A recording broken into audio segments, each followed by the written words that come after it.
Hello दोस्तों, स्वागत है आपका मेरे यूट्यूब चैनल परीक्षा प्लान में। तो कैसे हैं आप लोग? आई होप अच्छे होंगे। तो रीट के एसएसटी के प्रीवियस ईयर के क्वेश्चन में सॉल्व करवा रही हूँ। 2011 से मैंने शुरुआत की है। 2011 वाला पेपर करवा चुकी हूँ, 2012 वाला, 2015 वाला, 2017 वाला और 2021 वाला, यानी एसएसटी के कुल 5 वीडियो आ चुके हैं। ये जो पेपर है, ये पेपर है 2022 वाला।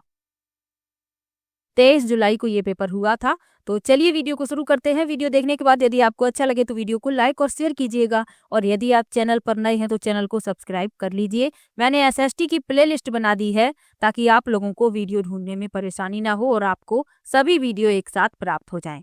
तो चलिए वीडियो को शुरू करते हैं। पहला प्रश्न दिया गया है, एक राजा अवंतीपुत्र और बुद्ध के अनुयायी कच्चन के बीच संवाद कौन से ग्रंथ में है? पहला विकल्प है दीघ निकाय, दूसरा है खुद्दक निकाय, तीसरा है मंजिम निकाय और चौथा है अगुंतर निकाय। तो एक राजा अवंतीपुत्र और बुद्ध के अनुयायी कच्चन के बीच संवाद मंजिम निकाय में है। सी विकल्प इसमें सही हो जाएगा।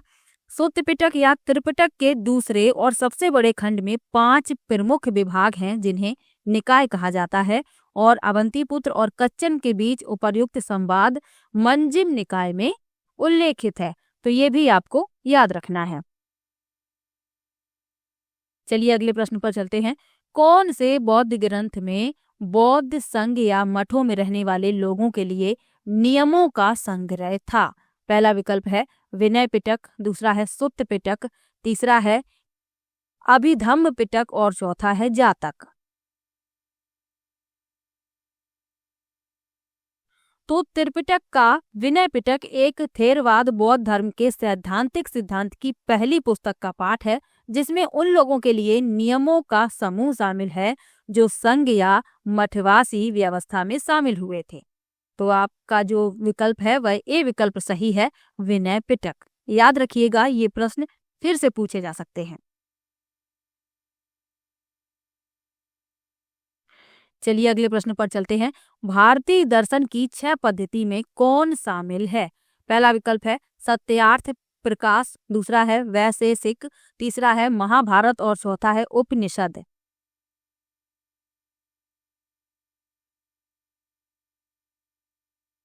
तो भारतीय दर्शन की जो 6 पद्धतियां हैं वो आपको पता होनी चाहिए कौन कौन सी हैं। तो पहली है सांख्य, दूसरी है योग, तीसरी है न्याय, चौथी है वैशेषिक, पांचवी है मीमांसा और वेदांत।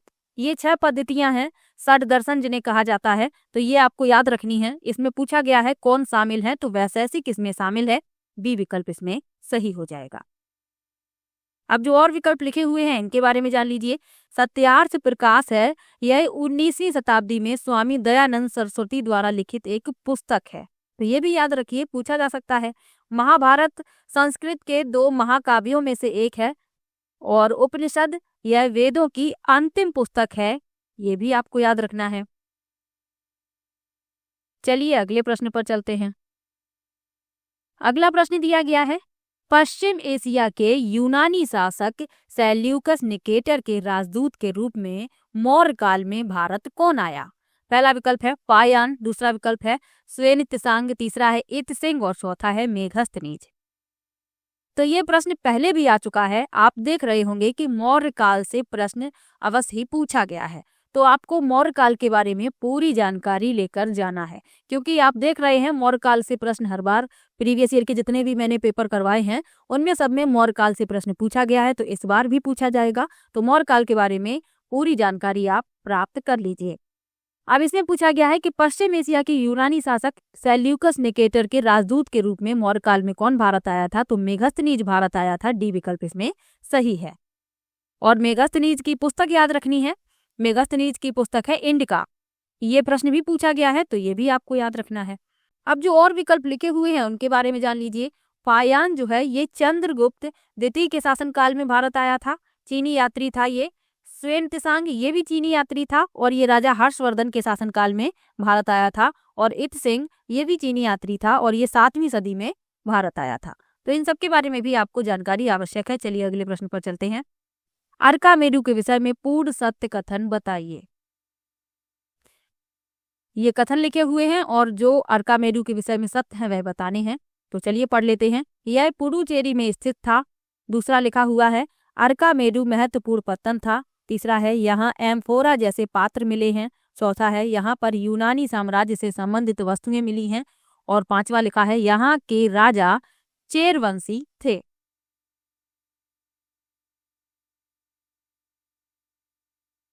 तो अर्कामेडु जो है ये प्राचीन भारत में एक तटीय बस्ती और व्यापारिक केंद्र था।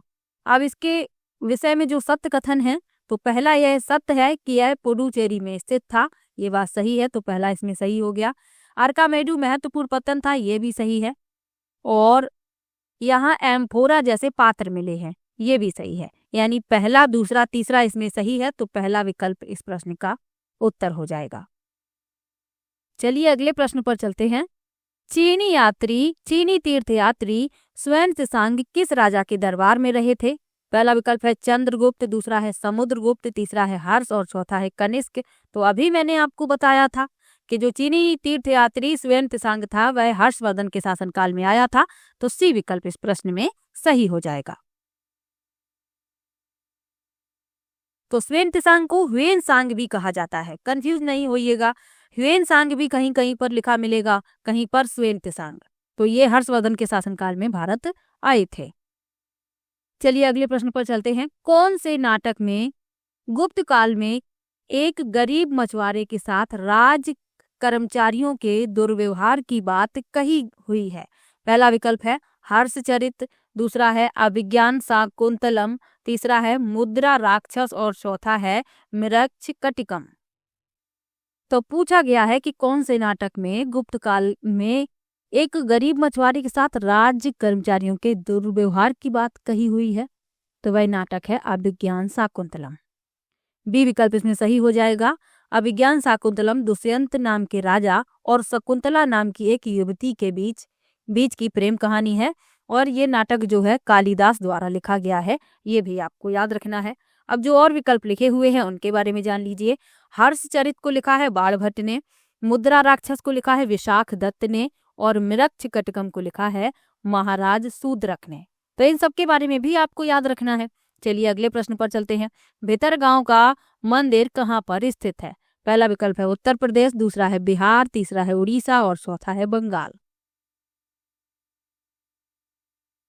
तो भितरगांव का मंदिर उत्तर प्रदेश में स्थित है, और उत्तर प्रदेश के कानपुर जिले में।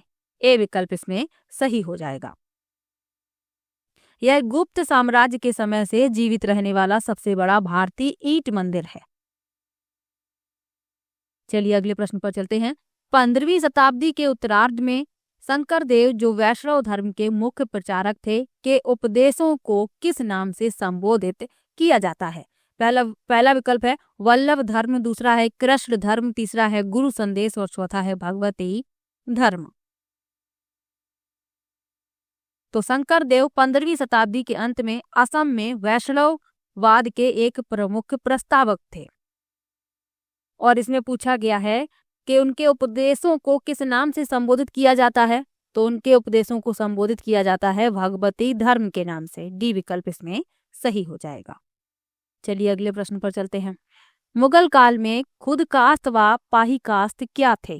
पहला विकल्प है राजस्व के प्रकार, दूसरा है फसलों के प्रकार, तीसरा है प्रशासन के प्रकार और चौथा है किसानों के प्रकार। तो मुगल काल में खुद कास्त और पाही कास्त किसानों के प्रकार थे। डी विकल्प इसमें सही हो जाएगा। तो जो खुद कास्त थे उस गांव के निवासी थे जिसमें उनकी जमीन थी, वे स्थायी रूप से गांव में रहते थे और अपनी जमीन पर खेती करते थे। और जो पाही कास्त थे ये अनिवासी कृषक थे, ये अनुबंध के आधार पर जमीन पर खेती करते थे। तो दोनों ही बातों में आपको अंतर भी याद रखना है। चलिए अगले प्रश्न पर चलते हैं।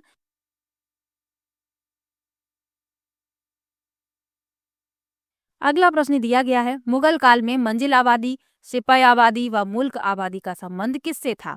पहला विकल्प है पुस्तक के भाग, दूसरा है जनसंख्या के भाग, तीसरा है राजस्व के भाग और चौथा है प्रशासन के भाग। तो मंजिल आबादी, सिपाही आबादी व मुल्क आबादी का संबंध है पुस्तक के भाग से। ए विकल्प इसमें सही हो जाएगा। किस पुस्तक के भाग हैं ये? तो ये आईने अकबरी के भाग हैं। आईने अकबरी को किसने लिखा है? आईने अकबरी को अबुल फजल ने लिखा है। तो ये सब भी आपको याद रखना है। तो इस पुस्तक में 5 भाग हैं। पहले 3 मंजिल आबादी, मुल्क आबादी और सिपह आबादी हैं, और अन्य 2 धर्मों और साहित्य और सांस्कृतिक परंपराओं का वर्णन करते हैं। तो ये भी आपको इतना याद रखना है। पुस्तक का नाम भी याद रखना है और लेखक भी याद रखने हैं। चलिए अगले प्रश्न पर चलते हैं। अब जो ये लिखे हुए हैं इनके बारे में और जान लीजिए। जो मंजिल आबादी है इसका संबंध राजघराने से है। सिपाही आबादी का संबंध है नागरिक और सैन्य प्रशासन से, और मुल्क आबादी का संबंध है राज्य के वित्तीय पहलू की जानकारी से। तो इन सब के बारे में और याद रखिएगा। चलिए अगले प्रश्न पर चलते हैं। स्त्री पुरुष तुलना नाम से किताब किसने प्रकाशित करवाई? पहला विकल्प है ताराबाई शिंदे, दूसरा विकल्प है पंडिता रमाबाई, तीसरा विकल्प है ज्योतिराव फूले और चौथा विकल्प है रास सुंदरी देवी। तो स्त्री पुरुष तुलना नाम से किताब प्रकाशित करवाई ताराबाई शिंदे ने। ए विकल्प इसमें सही हो जाएगा। ताराबाई शिंदे एक नारीवादी कार्यकर्ता थी जिन्होंने 19वीं सदी के भारत में पितृसत्ता और जाति का विरोध किया था। उनके द्वारा स्त्री पुरुष तुलना पुस्तक प्रकाशित की गई थी। ये आपको याद रखना है। अगला प्रश्न है, महाराष्ट्र के सतारा में समानांतर सरकार की स्थापना कब की गई? पहला विकल्प है 1941, दूसरा है 1943, तीसरा है 1945 और चौथा है 1947। तो महाराष्ट्र के सतारा में समानांतर सरकार की स्थापना की गई 1943 में। बी विकल्प इसमें सही हो जाएगा। चलिए अगले प्रश्न पर चलते हैं। भारत के संविधान की उद्देशिका में कौन सा शब्द नहीं दिया गया? पहला है विश्वास, दूसरा है धर्म, तीसरा है उपासना और चौथा है भाषा। संविधान की उद्देशिका से प्रश्न पूछे जाते हैं तो आप लोग याद रखिएगा कौन कौन से शब्द उसमें दिए गए हैं। तो इसमें पूछा गया है कौन सा शब्द नहीं दिया गया है, तो भाषा शब्द उसमें नहीं दिया गया है। डी विकल्प इस प्रश्न का उत्तर हो जाएगा। चलिए अगले प्रश्न पर चलते हैं। भारत में पथ विक्रेता अधिनियम कब लागू किया गया? पहला विकल्प है 2010, दूसरा है 2011, तीसरा है 2013 और चौथा है 2014। तो भारत में पथ विक्रेता अधिनियम लागू किया गया 2014 में। डी विकल्प इस प्रश्न का उत्तर हो जाएगा।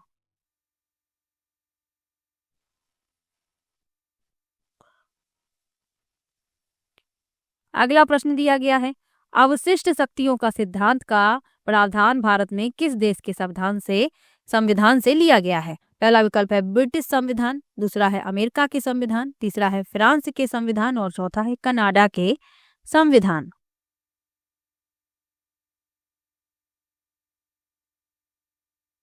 तो अवशिष्ट शक्तियों का सिद्धांत लिया गया है कनाडा के संविधान से। डी विकल्प इसमें सही हो जाएगा। ब्रिटिश संविधान से क्या लिया गया है? तो ब्रिटिश संविधान से संसदीय सरकार, कानून का शासन, विधायी प्रक्रिया, एकल नागरिकता, कैबिनेट प्रणाली, द्वै सदन, ये सब लिया गया है ब्रिटिश के संविधान से। अमेरिका के संविधान से क्या लिया गया है? तो अमेरिका के संविधान से राष्ट्रपति का महाभियोग, अध्यक्ष और उपाध्यक्ष के कार्य, सुप्रीम कोर्ट और हाई कोर्ट के जजों को हटाया जाना, न्यायिक समीक्षा, न्यायपालिका की स्वतंत्रता, मौलिक अधिकार और संविधान की प्रस्तावना, ये अमेरिका के संविधान से लिए गए हैं। और फ्रांस के संविधान से क्या लिया गया है? तो फ्रांस के संविधान से गणतंत्र की अवधारणा, स्वतंत्रता, समानता और बंधुत्व के विचार। तो ये सब भी आपको याद रखना है। चलिए अगले प्रश्न पर चलते हैं। अगला प्रश्न दिया गया है, भारत में राष्ट्रपति फखरुद्दीन अली अहमद की मृत्यु के बाद कार्यवाहक राष्ट्रपति के रूप में किसने कार्य किया? पहला विकल्प है वी डी जत्ती, दूसरा है वी वी गिरी, तीसरा विकल्प है जैल सिंह और चौथा विकल्प है एन एस रेड्डी। तो फखरुद्दीन अली अहमद भारत के 5वें राष्ट्रपति थे और ये भारत के दूसरे मुस्लिम राष्ट्रपति थे। अब ये दूसरे थे तो पहले मुस्लिम राष्ट्रपति कौन थे? तो पहले मुस्लिम राष्ट्रपति थे डॉक्टर जाकिर हुसैन। अब इसमें पूछा गया है कि इनकी मृत्यु के बाद कार्यवाहक राष्ट्रपति के रूप में किसने कार्य किया? तो कार्यवाहक राष्ट्रपति के रूप में बी डी जत्ती ने कार्य किया। ए विकल्प इसमें सही हो जाएगा।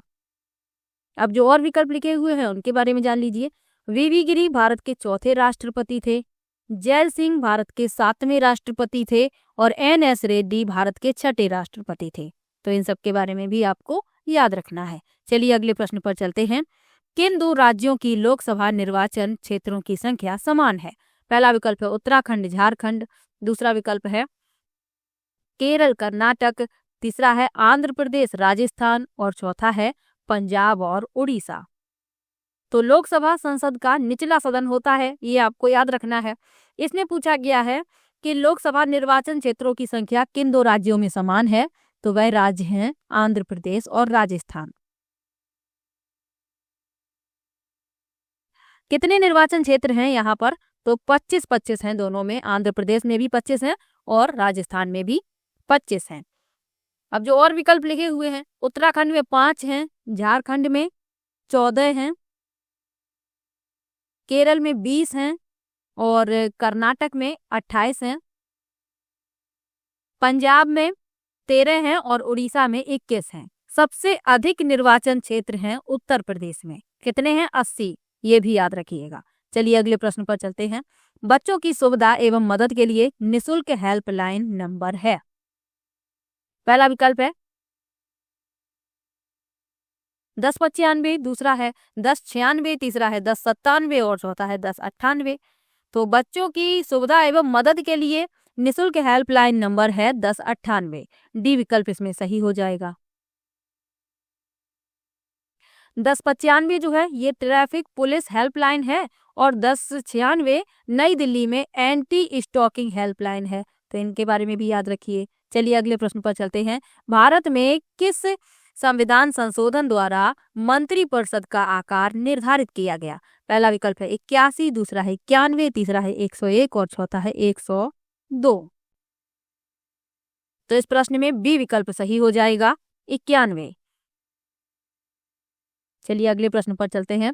1989 में किस समिति ने स्थानीय शासन के निकायों को संवैधानिक दर्जा प्रदान करने की सिफारिश की? पहला विकल्प है पीके थुंगन समिति, दूसरा है बीआर मेहता समिति, तीसरा है अशोक मेहता समिति और चौथा है सादिक अली समिति।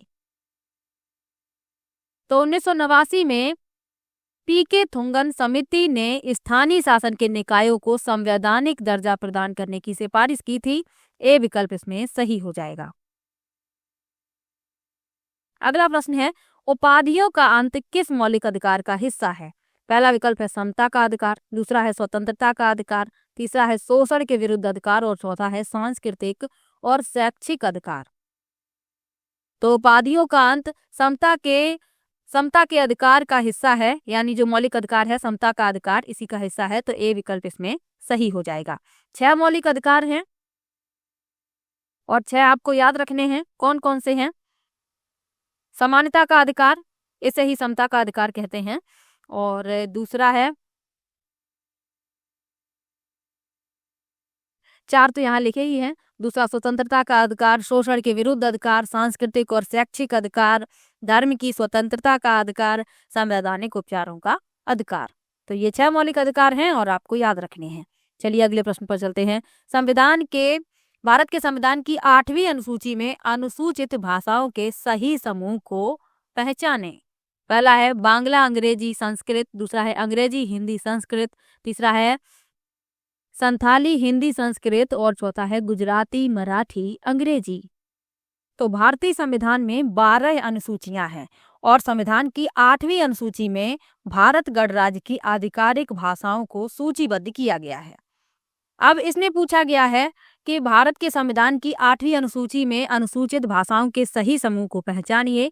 तो इस प्रश्न में आपका जो सी विकल्प है संथाली हिंदी और संस्कृत, यही इस प्रश्न का उत्तर हो जाएगा। जो 22 भाषाएं हैं वो कौन कौन सी हैं वो भी जान लीजिए। असमिया, बंगाली, हिंदी, संस्कृत, संथाली, ओरिया, पंजाबी, गुजराती, सिंधी, तमिल, तेलुगु, उर्दू, नेपाली, मैथिली, मराठी, मणिपुरी, मलयालम, कोंकणी, कन्नड़, कश्मीरी, डोगरी और बोडो। तो इन भाषाओं को संविधान की 8वीं अनुसूची में सूचीबद्ध किया गया है, ये आपको याद रखना है। और भाषाएं भी आपको याद रखनी पड़ेंगी क्योंकि ये जो प्रश्न है ये भाषाओं से ही संबंधित है। यदि आपको भाषाएं नहीं पता होंगी तो आप प्रश्न को गलत करके आएंगे। तो भाषाएं भी आपको याद रखनी है। चलिए अगले प्रश्न पर चलते हैं। ग्लोब पर वह वृत्त जो दिन एवं रात को विभाजित करता है कहलाता है। पहला है प्रदीप्त वृत्त, दूसरा है भूमध्य रेखी वृत्त, तीसरा है दीर्घ वृत्ताकार पथ और चौथा है उत्तर अयनांत। तो वह वृत्त जो दिन और रात को विभाजित करता है प्रदीप्त वृत्त कहलाता है। ए विकल्प इसमें सही हो जाएगा। चलिए अगले प्रश्न पर चलते हैं। अवरोही पवनें प्रवाहित होती हैं। पहला है घाटी से पर्वत की तरफ, दूसरा है पर्वत से घाटी की तरफ, तीसरा है समुद्र के स्थल की तरफ और चौथा है स्थल से समुद्र की तरफ। तो अवरोही पवनें जो होती हैं ये प्रवाहित होती हैं पर्वत से घाटी की तरफ। बी विकल्प इसमें सही हो जाएगा। इन पवनों को प्रायः गिरती हवाएं भी कहा जाता है। चलिए अगले प्रश्न पर चलते हैं। एस तरंग के छाया क्षेत्र का विस्तार लगभग है। पहला विकल्प है 105 अंश से 145 अंश, दूसरा है 105 अंश से 105 अंश, तीसरा है 145 अंश से 145 अंश और चौथा है 90 अंश से 90 अंश। तो एस तरंग के छाया क्षेत्र का विस्तार है 105 से 145 अंश। ए विकल्प इसमें सही हो जाएगा।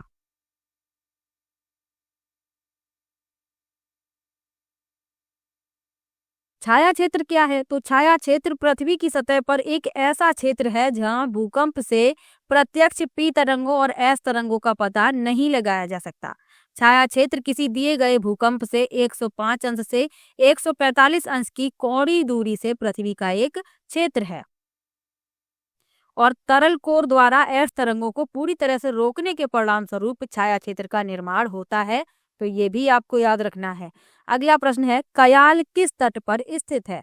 पहला है मालाबार तट, दूसरा है कोंकण तट, तीसरा है काठियावाड़ तट और चौथा है कोरोमंडल तट।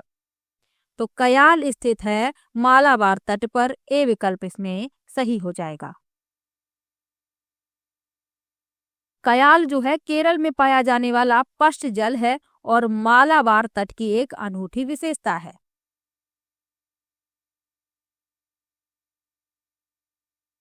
चलिए अगले प्रश्न पर चलते हैं। बैथोलिथ, लैकोलिथ और लेपोलिथ व फैकोलिथ संबंधित हैं। पहला विकल्प है भूकंप से, दूसरा है ज्वालामुखी से, तीसरा है नदी से और चौथा है गुरुत्वाकर्षण बल से। तो बैथोलिथ, लैकोलिथ, लेपोलिथ और फैकोलिथ संबंधित हैं ज्वालामुखी से। बी विकल्प इसमें सही हो जाएगा।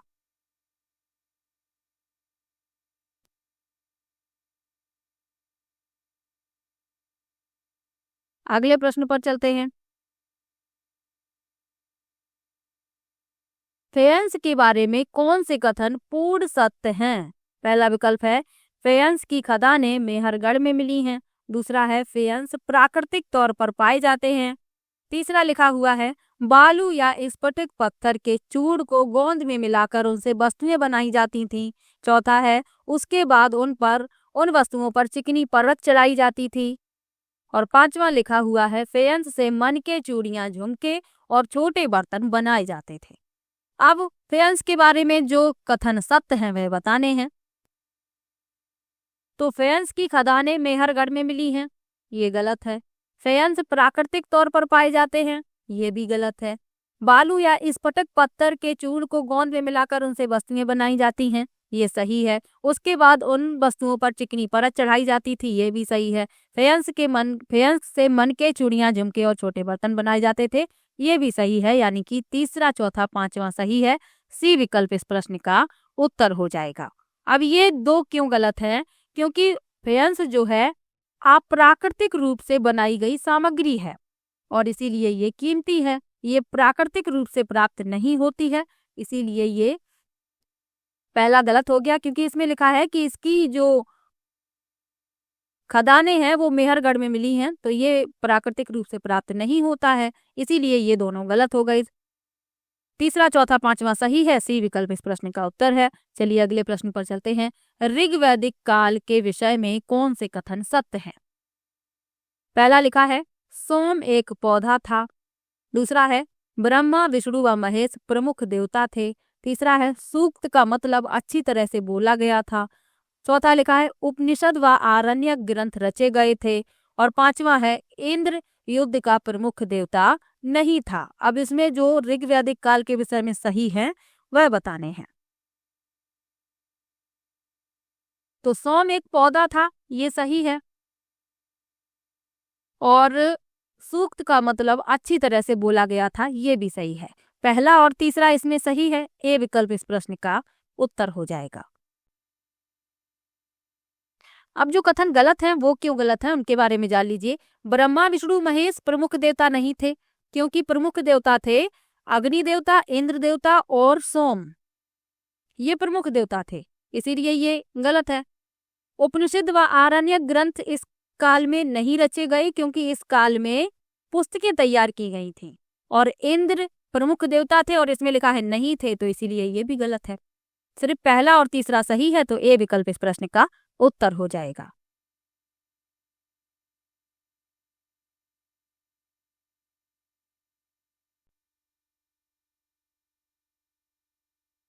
अगला प्रश्न दिया गया है, निम्नलिखित वनों एवं वृक्षों को सुमेलित कीजिए। ये वन दिए गए हैं, ये वृक्ष दिए गए हैं, हमें मिलान करना है।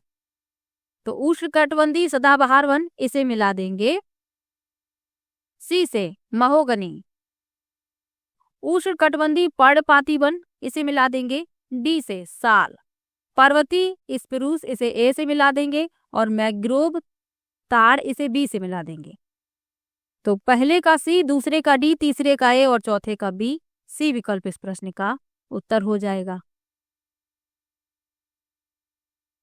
भारत में जो वनस्पति पाई जाती हैं कौन कौन सी हैं? उष्णकटिबंधीय सदाबहार वन, उष्णकटिबंधीय पर्णपाती वन, उष्णकटिबंधीय कांटेदार वन और झाड़ियां, पर्वतीय वन और सदाबहार वन।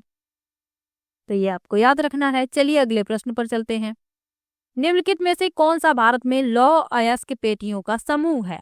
पहला है सिंहभूमि, वेलाडिला, नेल्लोर, दूसरा है कुद्रेमुख, मयूरभंज, बोकारो, तीसरा है बोकारो, बेलाडिला, मयूरभंज और चौथा है मयूरभंज, सिंहभूम और बेलाडिला।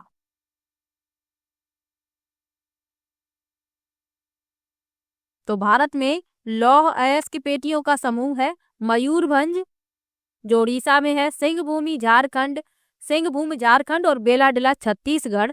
डी विकल्प इस प्रश्न का उत्तर हो जाएगा।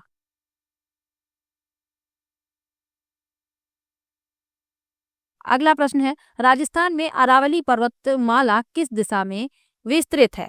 पहला है दक्षिण पूर्व से उत्तर, दक्षिण पूर्व से उत्तर पश्चिम, दूसरा है उत्तर पश्चिम से दक्षिण पूर्व, तीसरा है दक्षिण पश्चिम से उत्तर पूर्व और चौथा है उत्तर पूर्व से दक्षिण पश्चिम।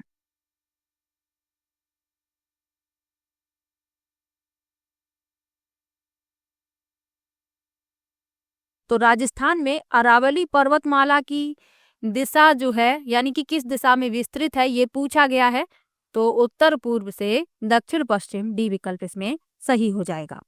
अरावली पर्वतमाला भारत के उत्तर पश्चिम भाग में एक पर्वत श्रृंखला है जिसकी सीमा दक्षिण पश्चिम दिशा में लगभग 692 किलोमीटर है। अरावली पर्वतमाला का शाब्दिक अर्थ शिखरों की रेखा है। अरावली पर्वतमाला दिल्ली से शुरू होकर दक्षिणी हरियाणा और राजस्थान से गुजरती हुई गुजरात में समाप्त होती है। राजस्थान में इसकी दिशा पूछी गई है, तो उत्तर पूर्व से दक्षिण पश्चिम की ओर, डी विकल्प इसमें सही हो जाएगा।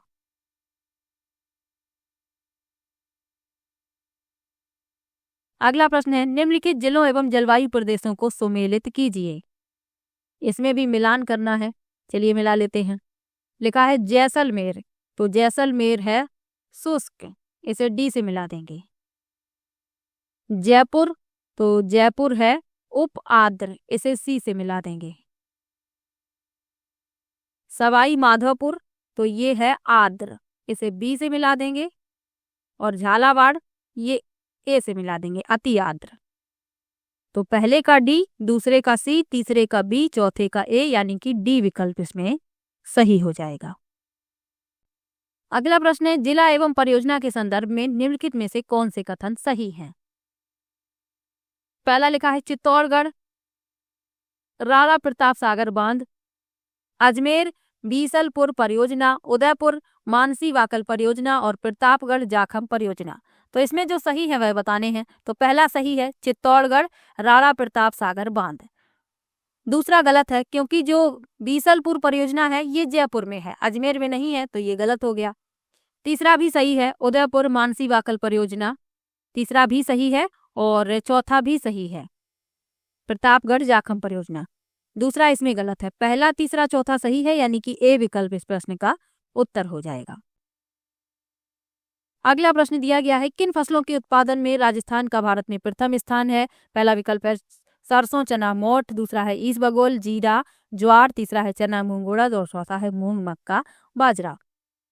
तो जिन फसलों के उत्पादन में राजस्थान का भारत में प्रथम स्थान है वह है सरसों चना मोठ, ए विकल्प इसमें सही हो जाएगा। चलिए अगले प्रश्न पर चलते हैं। 2001 से 2011 अवधि के दौरान गंगानगर जिले की जनसंख्या वृद्धि दर है। पहला है 10%, दूसरा है 16.9%, तीसरा है 32.5% और चौथा है 21.3%। तो गंगानगर जिला राजस्थान का सबसे उत्तरी जिला है। इसमें पूछा गया है 2001 से 2011 अवधि के दौरान गंगानगर जिले की जनसंख्या वृद्धि दर, तो वह है 10%, ए विकल्प इसमें सही हो जाएगा। चलिए अगले प्रश्न पर चलते हैं। विषम घाटी पंचानन की संज्ञा मेवाड़ के किस शासक को दी गई थी। पहला विकल्प है राणा हमीर, दूसरा है राणा लाखा, तीसरा है राणा कुंभा और चौथा है राणा उदय सिंह। तो विषम घाटी पंचानन की संज्ञा मेवाड़ के राणा हमीर को दी गई थी, ए विकल्प इसमें सही हो जाएगा।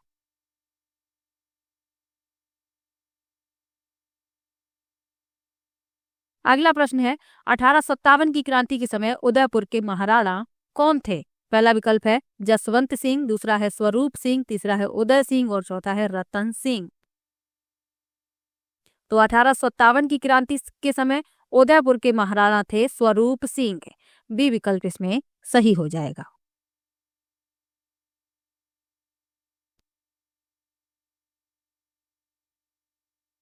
अगला प्रश्न है राजपूताना मध्य भारत सभा का तीसरा अधिवेशन कहाँ पर हुआ। पहला है नागपुर, दूसरा है जयपुर, तीसरा है अजमेर और चौथा है दिल्ली।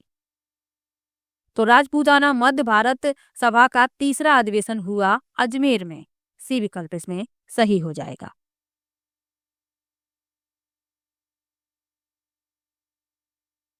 चलिए अगले प्रश्न पर चलते हैं। बृहत राजस्थान का प्रधानमंत्री किसे बनाया गया था। पहला विकल्प है हरिभाऊ उपाध्याय, दूसरा है गोकुल भाई भट्ट, तीसरा है हीरालाल शास्त्री और चौथा है टीकाराम पालीवाल। तो बृहत राजस्थान का प्रधानमंत्री बनाया गया था हीरालाल शास्त्री को, सी विकल्प इसमें सही हो जाएगा।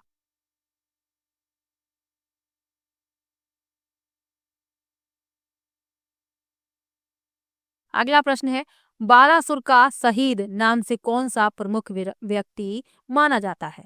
पहला है केसरी सिंह बारहट, दूसरा है मेजर शैतान सिंह, तीसरा विकल्प है प्रताप सिंह बारहट और चौथा है हवलदार मेजर पीरू सिंह। तो बालासुर का शहीद नाम से जाना जाता है मेजर शैतान सिंह को, बी विकल्प इसमें सही हो जाएगा। इनका जन्म राजस्थान के जोधपुर जिले के बालासुर गांव में भाटी वंश के एक राजपूत परिवार में हुआ था। चलिए अगले प्रश्न पर चलते हैं। चूरू दुर्ग का निर्माण 1739 में किसने करवाया। पहला है जसवंत सिंह, दूसरा है राय सिंह, तीसरा है कल्याणमल और चौथा है ठाकुर कुशाल सिंह। तो चूरू दुर्ग का निर्माण करवाया ठाकुर कुशाल सिंह ने, डी विकल्प इसमें सही हो जाएगा। चूरू किला जो है चूरू शहर में स्थित है और इसमें निर्माण पूछा ही गया है। कब करवाया, 1739 में, ये भी याद रखिए। चलिए अगले प्रश्न पर चलते हैं। अगला प्रश्न है तुलसी हालरो तिमड़िया तथा पोत नामक आभूषण महिलाओं द्वारा शरीर के कौन से भाग पर पहने जाते हैं। पहला विकल्प है सिर, दूसरा है गला, तीसरा है हाथ और चौथा है कमर। तो तुलसी हालरो तिमड़िया और पोत नामक आभूषण पहने जाते हैं गले में, बी विकल्प इसमें सही हो जाएगा। अगला प्रश्न है विजय दान देथा की पुस्तक दुग्धा पर कौन सी फिल्म का निर्माण हो चुका है। पहला है मूमल, फुलवारी, दूसरा है अलेखू हिटलर, तीसरा है दुविधा पहेली और चौथा है उलझन सुलझन। तो विजय दान देथा की पुस्तक दुविधा पहेली फिल्म का निर्माण हो चुका है। सी विकल्प इसमें सही हो जाएगा।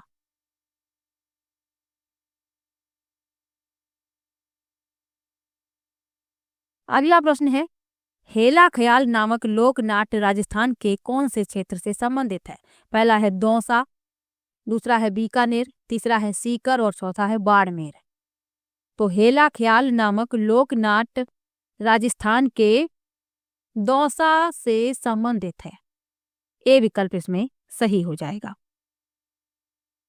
अगला प्रश्न है, पटेलिया बीचियो लालरवा माछर क्या है? पहला विकल्प है मेवाड़ के प्रसिद्ध गीत, दूसरा है मारवाड़ के प्रसिद्ध गीत, तीसरा है मेवात के प्रसिद्ध गीत और चौथा है हाड़ौती के प्रसिद्ध गीत। तो पटेलिया बीचियो लालर व माछर हैं मेवाड़ के प्रसिद्ध गीत। ए विकल्प इसमें सही हो जाएगा। अगला प्रश्न है, सामाजिक विज्ञान उन सभी विज्ञानों के लिए एक सामान्य शब्द के रूप में जो मानव मामलों से संबंधित है, यह परिभाषित किया गया है। पहला विकल्प है सेली गमेन द्वारा, दूसरा है मिशेल द्वारा, तीसरा है फेयर चाइल्ड द्वारा और चौथा है पीटर लेविस द्वारा। तो इस प्रश्न में सी विकल्प सही हो जाएगा, फेयर चाइल्ड द्वारा। यानी कि सामाजिक विज्ञान उन सभी विज्ञानों के लिए सामान्य शब्द के रूप में जो मानव मामलों से संबंधित है, यह परिभाषित किया गया है फेयर चाइल्ड द्वारा। चलिए अगले प्रश्न पर चलते हैं। निम्न में से कौन सी श्रव्य सामग्री है? पहला है लिंगवा फोन, दूसरा है ओवरहेड प्रोजेक्टर, तीसरा है चित्र विस्तारक यंत्र और चौथा है बुलेटिन बोर्ड। श्रव्य सामग्री पूछी गई है तो लिंगवा फोन, ए विकल्प इसमें सही हो जाएगा।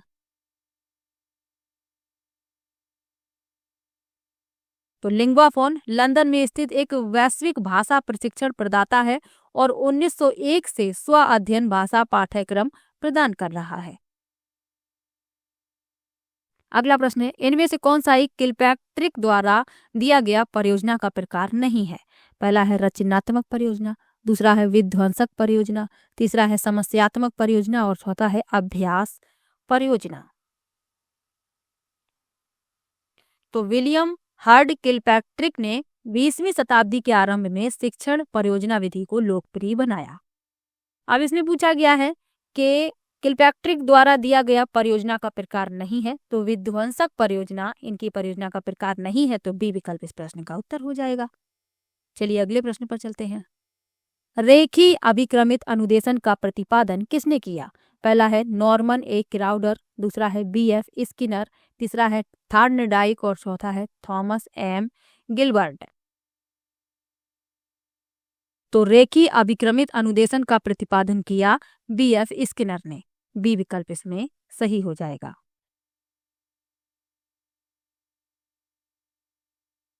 अगला प्रश्न है, इनमें से कौन सी एक आकलन की सीमा नहीं है? पहला है समय की कमी, दूसरा है प्रतिस्पर्धा को अधिक महत्व, तीसरा है संकल्पनात्मक त्रुटि और चौथा है भय एवं तनावपूर्ण प्रवेश से मुक्ति। तो आकलन की सीमा नहीं है पूछी गई है, तो प्रतिस्पर्धा को अधिक महत्व। बी विकल्प इस प्रश्न का उत्तर हो जाएगा। आकलन जो है आमतौर पर छात्रों की उपलब्धियों के लिए एक मात्रात्मक मूल आवंटन करने की प्रक्रिया को संदर्भित करता है। चलिए अगले प्रश्न पर चलते हैं। कौन सी एक पाठ्य योजना की पूर्वापेक्षा नहीं है? पहला है विषय का ज्ञान, दूसरा है अधिगमकर्ता की पारिवारिक पृष्ठभूमि का ज्ञान, तीसरा है बाल मनोविज्ञान का ज्ञान और चौथा है विधियों एवं तकनीकी का ज्ञान। तो कौन सी पाठ्य योजना की पूर्वापेक्षा नहीं है? तो अधिगमकर्ता यानी कि सीखने वाले की पारिवारिक पृष्ठभूमि का ज्ञान। बी विकल्प इस प्रश्न का उत्तर हो जाएगा, क्योंकि पूर्वापेक्षा नहीं है पूछा गया है।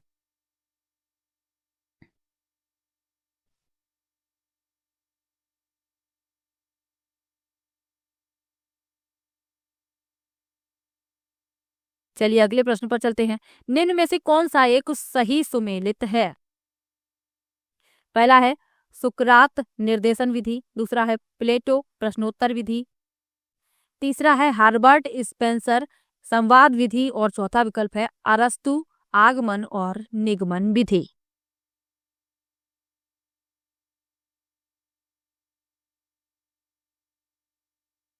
तो जो सही सुमेलित है वह बताना है। तो अरस्तु ने आगमन और निगमन विधि दी है, ये सही है, तो डी विकल्प इस प्रश्न का उत्तर हो जाएगा।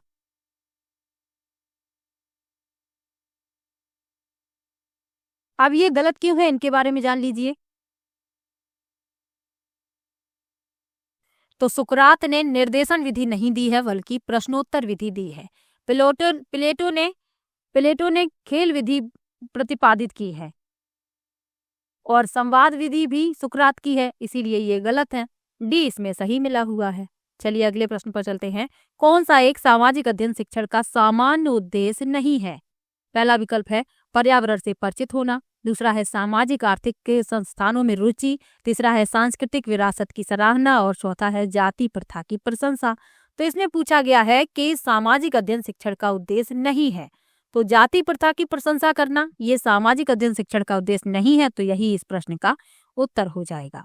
चलिए अगले प्रश्न पर चलते हैं। समस्या समाधान के लिए कितने चरणों का सुझाव दिया गया है? पहला विकल्प है 2, दूसरा है 3, तीसरा है 5 और चौथा है 7। तो समस्या समाधान के 5 चरण हैं, तो सी विकल्प इस प्रश्न का उत्तर हो जाएगा। कौन कौन से हैं 5 चरण? किसी समस्या को पहचानना, दूसरा है डेटा का संचयन करना, तीसरा है परिकल्पना तैयार करना, चौथा है परिकल्पना का परीक्षण करना और 5वां है सामान्यीकरण करना। तो ये समस्या समाधान के चरण हैं, ये भी आपको याद रखने हैं। इनकी संख्या 5 है, सी विकल्प इसमें सही हो जाएगा। अगला है रेडियो तरंगे वायुमंडल की किस परत से वापस आती हैं? पहला विकल्प है समताप मंडल, दूसरा है मध्य मंडल, तीसरा है आयन मंडल और चौथा है बाह्य मंडल। तो रेडियो तरंगे आयन मंडल से वापस आती हैं, सी विकल्प इसमें सही हो जाएगा, आयन मंडल। समताप मंडल में ओजोन परत पाई जाती है, ये भी आपको याद रखना है। अगला प्रश्न है निम्न में से किस चक्रवात को समुद्र पर जल स्तंभ कहते हैं? पहला विकल्प है टाइफून, दूसरा है हरिकेन, तीसरा है विलीज और चौथा है टोर्नेडो।